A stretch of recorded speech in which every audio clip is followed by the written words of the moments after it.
I hope you'll now join for the final deep dive session and the final aspect of our program today.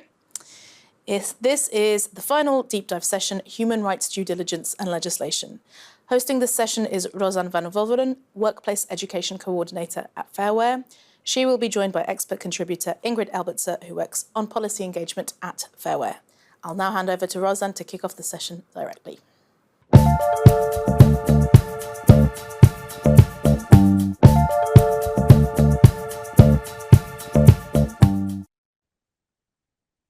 Good afternoon, everyone. Welcome to this session on human rights due diligence and legislation. I'm here with Rosanne van Wolveren and Ingrid Albertsen, and we will kick off this session with several questions for the audience. And so we have several questions mainly for the companies that are joining in the session today. So please go to Slido. So, and the first question is, are you affected by human rights legislation? So yes, we are in scope of human rights due diligence laws. No, we are not in the scope of human rights due diligence law, and we are partly, our customers are in scope. So curious to hear from you. So give you some time to join us as well, Slido.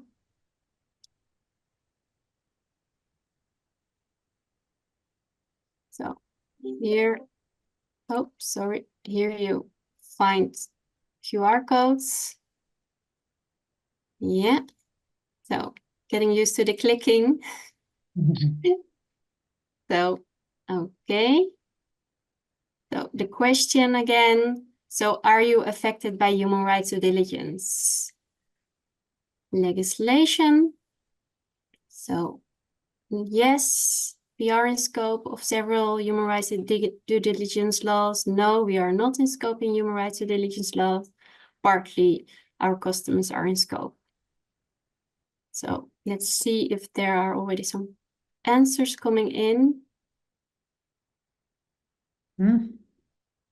Yeah, we do. Partly our customers are in scope. I think that is the biggest group at the moment. So also there is 33% no, we are not in scope. Yes, we are in scope. So I think the biggest part is indeed because of their customers. So thanks for that. So we move on to the next question. What is the status of your knowledge on human rights due diligence legislation? I know a little, only read about it in newspapers. I'm quite up to date about it.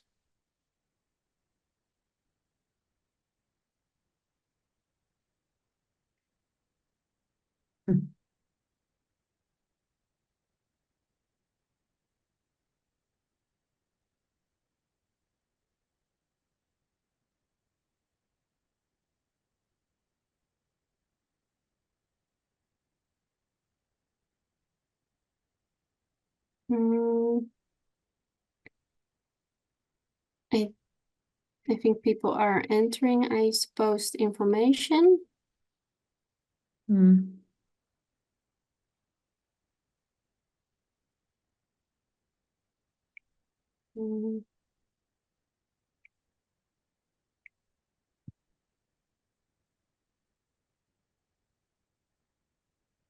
It seems not to work, this one. So click back and then forward again.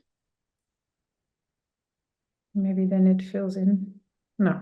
No, it doesn't work. So I move on to the next question. What laws are you affected by? The CSDDD, the CSRD, the ESRS, LSME, that is part of the CSRD reporting standard. So that is for small and medium-priced enterprises.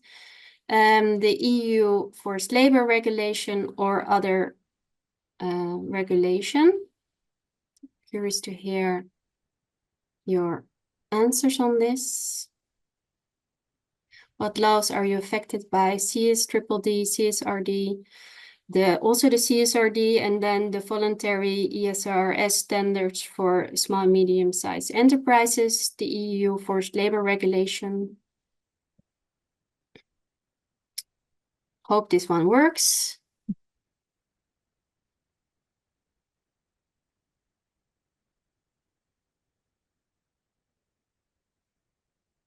No answers yet.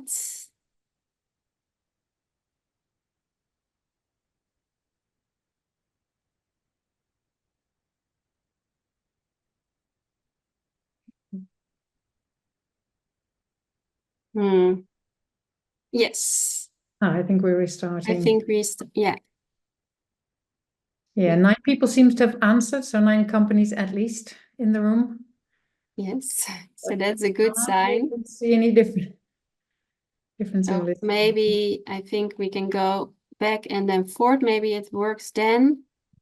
No, so sorry for that. So let's move on to the next one. What laws are most challenging to comply with? The CSDD, the CSRD, and then this voluntary part of the CSRD for small and medium-sized enterprises, the EU forced labor regulation or others. Ah, look at that. Here. This one is working, so this is great to see. So the most challenging laws for you to comply with is the CSDD, 60%. So that is a big win there. So 17% for CSRD, for the voluntary standards for small, medium-sized enterprises, 17%. Yes. Thanks. So that is great because we will be focusing also on the CSDD quite a bit in this session later on. Thanks for answering these questions.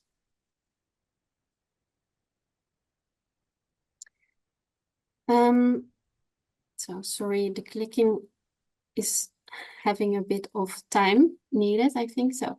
Yeah, so here I wanted to make the connection between fairer system and legislation. So personally, I'm really happy to see that the work we have been doing the last 25 years is coming back in the key elements of legislation. So for instance, if you talk about preventive measures, as Fairer, we have been working, for instance, on training programs. Also heard earlier during the day today is that we work, for instance, on sessions to prevent violence and harassment, but also to capacitate workers on their rights. And this will also help them to know like what are the access channels for them for remedy. Another preventive example is that we advise our brands to work on stable order placement, stable production planning, so that the suppliers know what they can expect, and so they also can also put forward that message towards their workers, so they can also provide stability in workers' wages, for instance, at the production floor. And that's also, I think, yeah, something you can see back clearly in the HRDD, risk-based approach. These preventive measures you can put in step 3, seize, prevent, and mitigate harm. And then collaboration. So that is a clear element in legislation, in several legislation. And that is also key to Fairer Foundation. So what we do is that we stimulate brand-to-brand collaboration, for instance, by organizing workshops among brands to share tips and tricks. And also, for instance, we ask brands to share their best practices. We do that, for instance, in webinars. And what the nice thing about this is that we also we record these sessions, and they are available also in the academy. So you can learn from the work that has been done by our brands in the past. For instance, what we also, if you talk about collaboration around legislation, what we are doing is that we tell our brands focus really on the brand supplier relationships, or build long-term relationships with your suppliers. Also look at your sourcing closely, so that feeds into the responsible purchasing practices. That is really also a key element in legislation, is that you, like, what is your sourcing strategy? If you are going to place a new product, is your buying team aware about the sourcing situation, in specific countries, for instance, like freedom of association? What is the situation in these countries, and are they including the situation of freedom of association, for instance, in the sourcing decisions? And then if you think about working on living wages, and that one we have been working on also for a long time. And then a nice example to share here is the Fair Price app methodology, where you can closely see the link between, you get insight into the price you are paying as a brand and the wages paid in the factory. So that will provide you insights in how, like, what kind of steps you can take to work towards living wages. So, and I think these learnings, that is something member brands have been doing in the past, and these are translated into learning modules, but also into resources, so that will be an advantage for you. If we talk about meaningful stakeholder engagement, that was, of course, also in the earlier session today.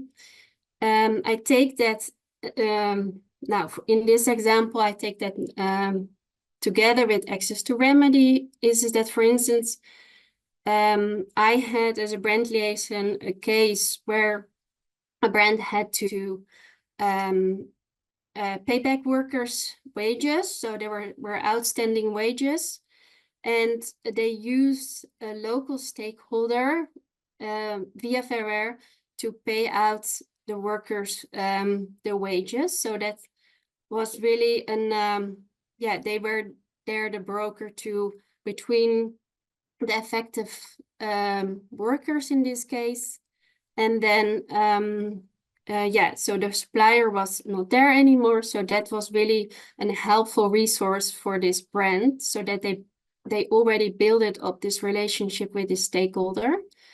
So, and access to remedy within Ferrari built up this knowledge and also the trust in the system, I think, with the workers. So, and that's mostly done also via our local teams that go, for instance, do first the training in the factory, and then workers get to know the people behind the system. And then, often we see also more calls coming in after, for instance, a training session. So these, I think, are the examples, and this is the knowledge and experience that we have been building up, and that is what we are also sharing with you in the academy. So here we would like to share an example of a brand really in favor of legislation.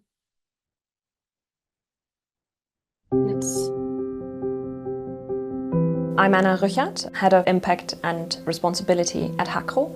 Hakro is a medium-sized family-run business. We have about 200 colleagues in Schulzberg in southern Germany, and we're all about corporate wear and team wear.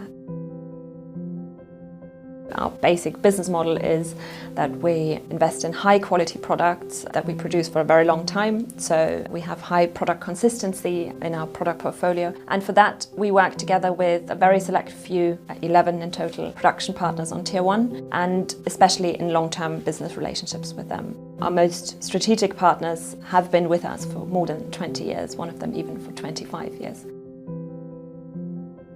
What we do at Hakro, in order to conduct our human rights and environmental due diligence, is that we pretty much have a very, very thorough look at all of the risks that are out there in our supply chain. And that means that we assess country-specific risks in our production partners' countries, but also on a partner-specific level, of course, they might differ. We consider sector-specific risks within the textile realm, that we look at product and business model related risks, which are very specific to our case, and that we sort of pool all of that knowledge from various sources out there that really gives us a very concise view of our risks. Once we have pooled all of that knowledge and from all of those sources, we go through and really evaluate what probability lies beyond which risk, to what extent that risk might affect certain people, and how irreversible it is if it takes place. So that's how we prioritize risks, which is very important for us, because then we can prioritize how we disperse our resources, both human resources, time spent on certain projects, and of course financial resources as well. If we know throughout our supply chain, throughout our tier 1 as well, with our different production partners, where our risks, how high, then we can say where we need how many resources in order to contemplate and in order to react to those risks or remedy and prevent those risks. Every single company is responsible for the direct impact we have, both on the planet and on the people throughout the supply chains, whether we want to or not. And being held responsible for that and being made accountable for that is very important if we want to create that level playing field and if we want to make it standard throughout the industry. And exactly for that, we do need human rights and environmental due diligence legislation.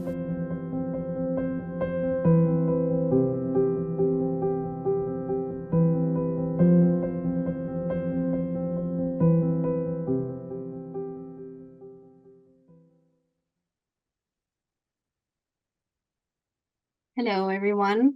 Great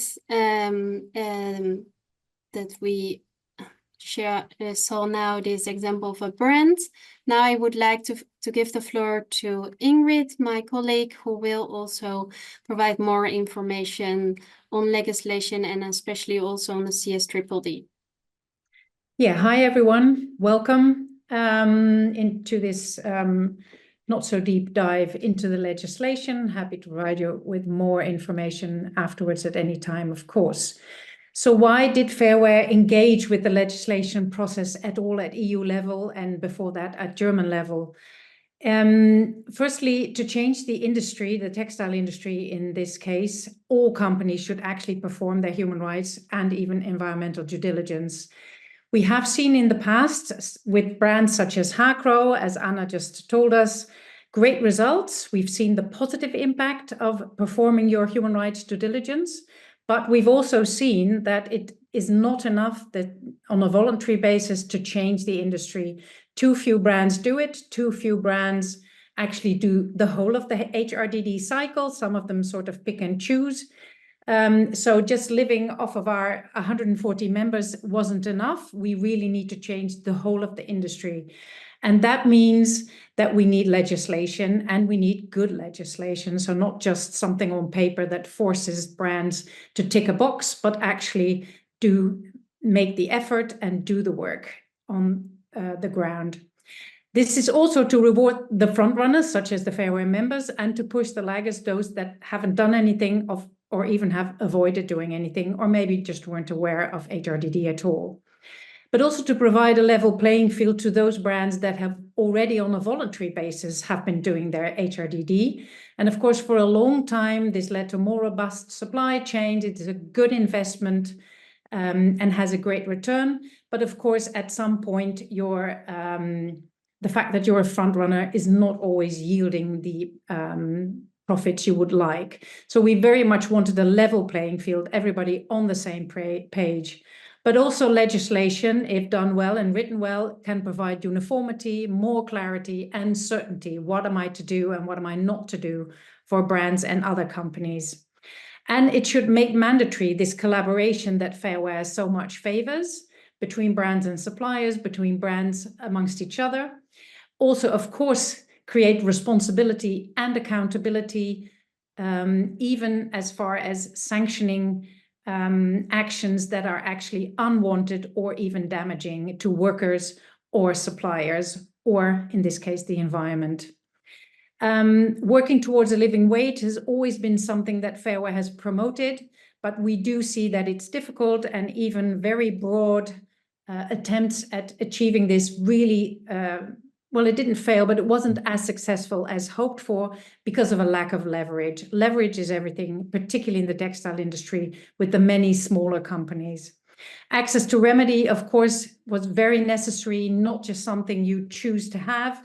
Really very, very important that it's always there, particularly grievance mechanisms, which are very low threshold, and a meaningful stakeholder engagement.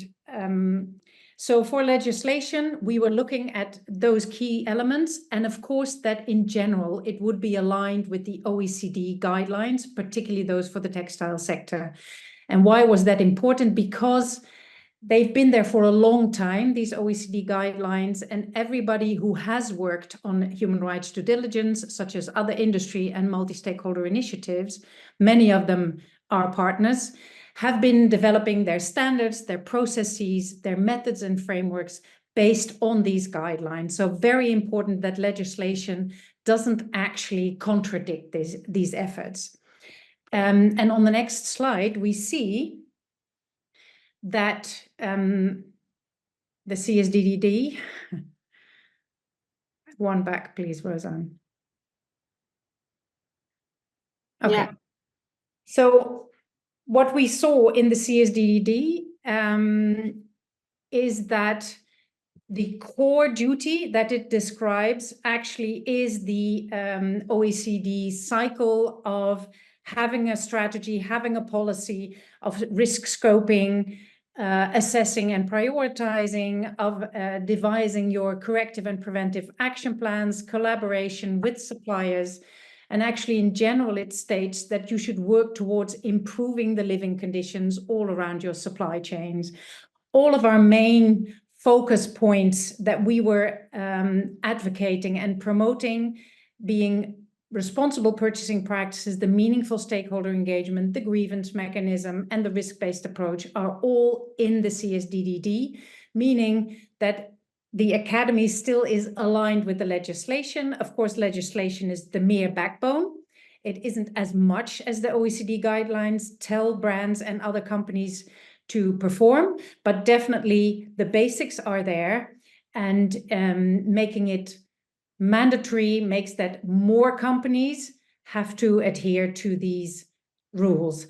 The one thing that we are slightly dissatisfied with the legislation is that the scope is actually quite narrow. It really addresses large companies, and that means in general that, of course, the smaller ones and the SMEs in particular in the textile sector are not made to perform their HRDD. Of course, they can do so on a voluntary basis, or as we saw in the poll we did before the audience poll, that many of you are actually indirectly affected because clients are within scope and of course are wanting you to comply with their codes of conduct based on the legislation.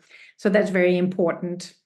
So if we now have this legislation, that means that in future, it's not there yet, it's been adopted, but it's not in force yet. That means that the first tier of companies need to comply with it in 2027.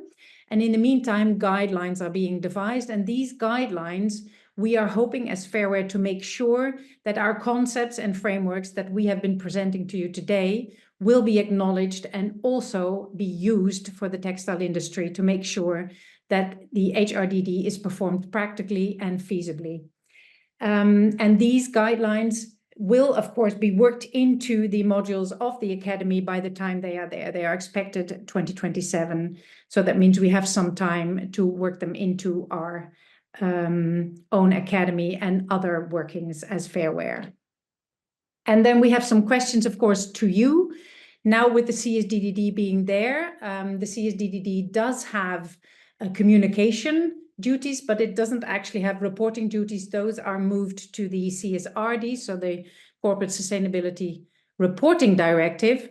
And that means that your main challenges as to your human rights, and in this case, environmental due diligence, because the CSDDD includes the environment in not in the broadest sense, but in a small sense of the word. What do you consider to be your main challenges, whether you are directly or indirectly affected by the CSDDD in performing your human rights due diligence?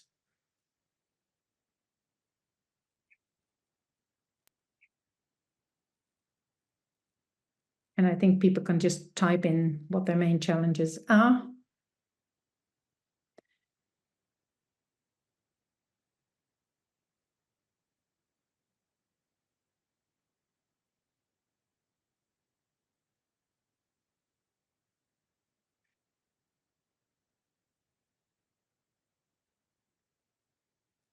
And it doesn't necessarily have to be from your experience. What do you expect to be your main challenges if you have to, in some way, comply with the legislation?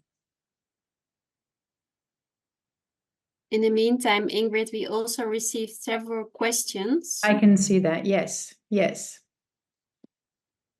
Can I learn about the CSDDD in the academy and how does it support me to meet the requirements? Well, the academy basically sets out OECD aligned actions you need to take in performing your human rights due diligence. So that is over and beyond what the legislation asks of you. Again, because the legislation very much adopts and copies the OECD guidelines in principle, when you perform your human rights due diligence according to the OECD guidelines, you should be okay. For now, of course, the Corporate Sustainability Due Diligence Directive is on paper only. There are some first interpretations, obviously, but it needs to be transposed. So all of the 27 member states need to make it into their own national law. And after that, again, the guidelines I mentioned before will be published.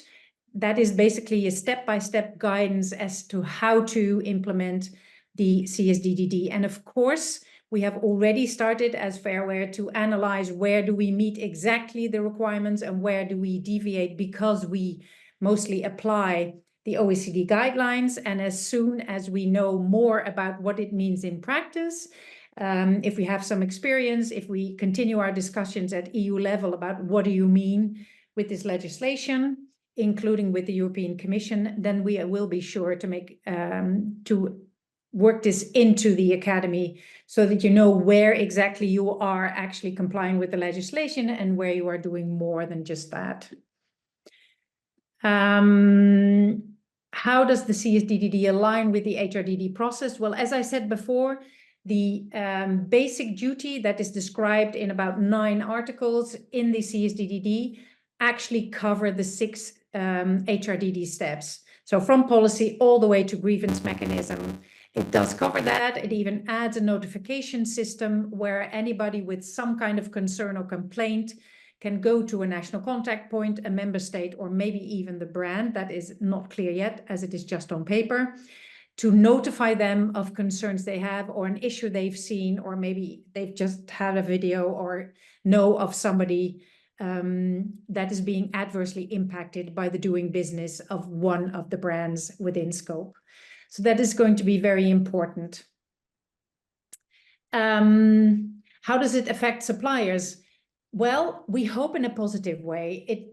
It actually offers, we have selected that, we have as Fairware started informing our suppliers, that is the suppliers from our member brands and anybody of a business association where our members, suppliers are a member of, informing them about what does the CSDDD do for you. And there are many, many hooks, if you will, for them to improve the situation of themselves, but in particular, of course, of their workforce. One of them being, as I mentioned before, that actually brands, companies within scope should be working towards better living conditions all along their supply chains, working towards a living wage, collaborating with their suppliers. If they have a code of conduct, they must invite their suppliers to comply with them, not, as they used to do, force them upon their suppliers and having them bear all the costs. There's a lot in there also about working together, sharing responsibility, sharing cost, or even the brand within scope being responsible for picking up the bill. So there's a lot of positive in there for suppliers. So hopefully, if they use these opportunities, that we can say in a couple of years that the effect has been mainly positive. So how do we rate the importance for realizing human rights in the garment sector? Again, I think I've listed the importance, the leverage building it does, the knowledge of what HRDD is, the knowledge of how to work, and also the joint experiences more than just through MSIs, such as Fair Wear, that we are happy to share, of course, through the Academy. But if more brands, if more companies perform their human rights due diligence, the chances of actually positive impacts being the result also become bigger and more. That is basically what we are hoping for. And if everybody takes their role, that's definitely an option. Our time is up, Ingrid. Yeah, Thanks everyone for joining this session. Yeah. Thank you very much. Thank you, Rosanne and Ingrid. This session provided a glimpse of where brands are at when it comes to various EU laws and their implementation, as well as Fair Wear's focus for the past 25 years, including work on the prevention of adverse impacts, developing a risk-based approach, and of course, responsible purchasing practices. Thank you also, Ingrid, for outlining Fair Wear's expertise and hearing about how EU legislation may be implemented in the textile sector and beyond, particularly how the OECD guidelines serve as a benchmark for which we build trust from. Thank you to everyone who joined us for one or all of the deep dive sessions. And now it's time for the wrap up. We're going to wrap up just now, but just to let you know, this video will stay online. So once this event is over, you can scroll back to the beginning and you can consult the program as well to see when the various sessions took place so you can see what interests you. I'd like to thank Fair Wear for organising this event, all the special guests who joined us for discussions on HRDD, the tech team who kept everything running smoothly today, and of course, everyone who joined online and submitted interesting questions and engaged on Slido. Hello also to our guests joining from the US. You can also stay online to watch the recording of today's event from the beginning. So to summarise, we started the day with an interesting discussion between Fair Wear's Executive Director Alexander Konstam and MEP Lara Wolters, where we discussed the HRDD legislation led by Lara, how it aims to level the playing field, especially between larger and smaller companies, and how tricky it was to push through this legislation, and how collaboration was key to getting over the lines. We also discussed how initiatives like the HRDD Academy can help build knowledge and capacity building within the industry. I was then joined by 4 special guests for our talk show, Suhasini Singh and Jesse Blumendahl from Fair Wear, Christian Smith from Zalando, and Tena Lavrancic, who is an ethical fashion advocate, for a really interesting, wide-ranging discussion on why HRDD matters, covering topics such as how the HRDD framework provides a level of harmonisation which can really help guide brands and provide accountability, the key role that MSIs play in HRDD implementation because they know both business and human rights, how different stakeholders such as investors, legislators and trade unions play a key role in HRDD implementation, the importance of storytelling when communicating about HRDD and engaging meaningfully with stakeholders, and relatedly, why brands should really focus on communicating progress and not perfection when it comes to HRDD and other sustainability topics. Fair Wear's Mariette van Amstel joined me for a detailed explanation of what the HRDD Academy is, why Fair Wear decided to launch it now, how it meets brands at whichever HRDD level they are at, and we also saw a demo video of what the platform will look like. Finally, our deep dive sessions really did delve deep into many different HRDD elements: responsible purchasing, brand-supplier relationships, meaningful stakeholder engagement, and HRDD and legislations. Special thanks to the expert contributors who provided case studies, which hopefully have inspired today's audience. The aim of today's event was to discuss HRDD, why it's important, and why Fairware has decided to launch the HRDD Academy at this time. We hope you found today's discussions fruitful. And if you have any more questions, especially about the HRDD Academy and how this could work for your specific brand, contact Fairware through join@fairware.org, and they will follow up with you after today's event. Goodbye, and thank you for joining us today.